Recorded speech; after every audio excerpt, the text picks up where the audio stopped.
मैं Santosh Kumar Agarwal, Agarwal coaching classes, Sagore.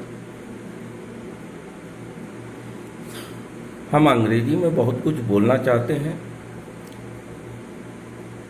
लोगों से बात करना चाहते हैं, परंतु इंग्लिश का ज्ञान नहीं होने के कारण हम हाई सोसाइटी में इंग्लिश में न तो बात कर सकते हैं और ना ही अंग्रेजी में बोल सकते हैं और ना किसी के द्वारा बात अंग्रेजी में की गई बात को समझ सकते हैं। इसके लिए हमें टेंस का पूर्ण ज्ञान होना चाहिए।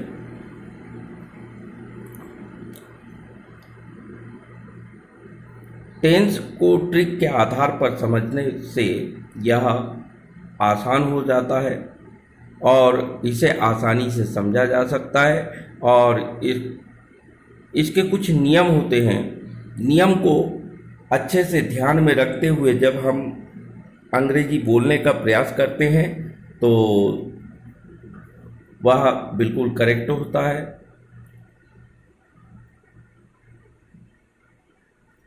इसलिए आज मैं आपको सबसे पहले टेंस का ज्ञान कराना चाहता हूँ। टेंस मुख्यतः 3 प्रकार के होते हैं, जैसे आपको बोर्ड पर दिखाई दे रहा होगा। पहला है प्रेजेंट टेंस।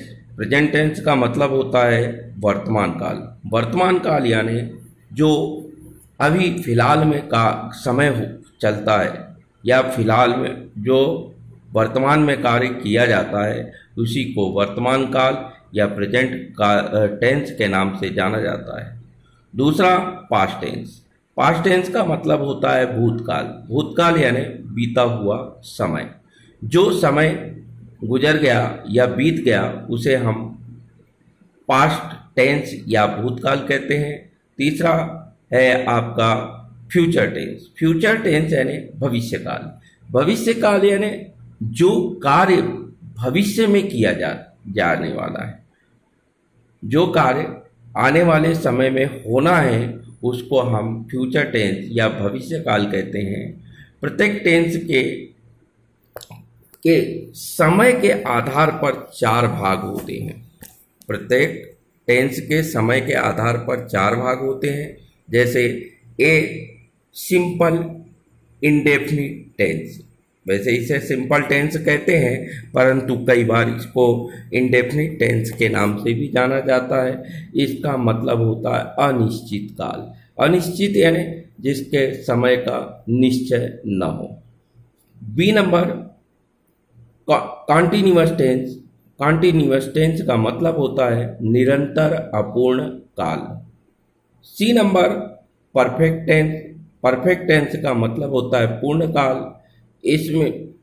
और डी नंबर पर है परफेक्ट कॉन्टिन्यूअस टेंस, पूर्ण निरंतर काल। ये तो थे 4 भाग।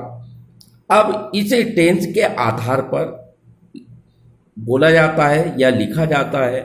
जैसे हम मान लीजिए पहले लेते हैं प्रेजेंट टेंस, तो प्रेजेंट टेंस में इसको पहला भाग हो जाएगा सिंपल प्रेजेंट टेंस, दूसरा भाग हो जाएगा प्रेजेंट कॉन्टिन्यूअस टेंस और तीसरा भाग हो जाएगा प्रेजेंट परफेक्ट टेंस और चौथा भाग हो जाएगा present perfect continuous tense. Tense को सीखने के लिए नियमों का ज्ञान होना सबसे ज़्यादा जरूरी है। अगर नियमों का अच्छी तरह से ज्ञान हो तो हम अच्छे से अंग्रेजी बोल सकते हैं, लिख सकते हैं, ट्रांसलेट कर सकते हैं। इसलिए सबसे पहले नियमों का ज्ञान होना चाहिए। हमें ये मालूम होना चाहिए कि किस टेंस में किस तरह के नियम का प्रयोग किया जाता है, कौन से टेंस में क्या आता है और क्या नहीं आता है। जब हम इसका प्रयास करेंगे तब जाकर हमें टेंस का पूर्ण ज्ञान होगा और हम अच्छे से अंग्रेजी बोल सकेंगे, लिख सकेंगे और उसका ट्रांसलेट कर सकेंगे।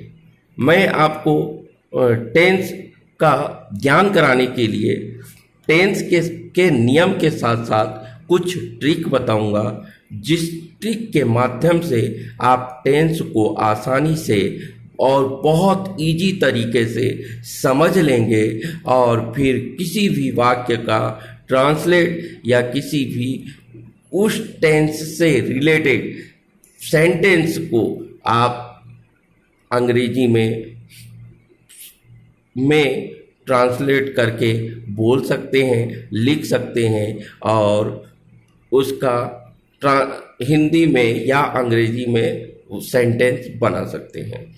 तो सबसे पहले हम लेते हैं प्रेजेंट टेंस का पहला भाग, सिंपल प्रेजेंट टेंस।